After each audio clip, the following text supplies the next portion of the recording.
आता एक अपघात झालेला आहे मिथिला सोसायटी शिवाजीनगर रोडजवळ जी आहे तिथे वाहतूक डंपरने ट्रॅक्टरला मागून ओव्हरटेक करताना अपघात झालेला आहे। त्यात एक मनुष्य ऑन द स्पॉट गेलेला आहे आणि 2 जण जखमी त्यांना सिव्हिलला घेऊन गेलेले वाटतं। हा शिवाजीनगर रोडला जो रोड झालेला आहे त्या रोडने इतके जोराने आणि वाहन ये जा करत असतात त्यावेळेस बरेचसे अपघात घडत असतात। आता 2 दिवसापूर्वी आमच्या सोसायटीतील 2 महिला जात असताना डंपरवाल्याने ब्रेक दाबला म्हणून त्या वाचलेल्या आहेत।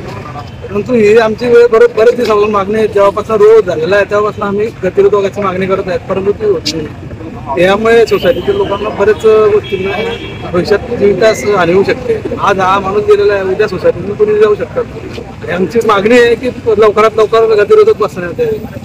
तुम्ही एकदा बघून बघा कसले डंपर असतात, रेतीचे डंपर आहे आणि नंतर याचे गाड्या मोठ्या खूप मोठ्या गाड्या इथून म्हणजे जोराने अति वेगाने घेऊन जातात आणि ते समोर हे असल्यामुळे स्पीड ब्रेकर असणं खूप गरजेची गोष्ट आहे। अजय वास्कर, मिथिला सोसायटी, मिथिला अपार्टमेंटच्या समोर तिथे म्हणजे साधारणतः प्रत्येक आता रहिवासी तिथून येऊ असते तर बरेचसे आता सकाळच्या दरम्यान महिला वगैरे काही पुरुष मंडळी वगैरे मुलांना शाळेत सोडण्यासाठी वगैरे जातात।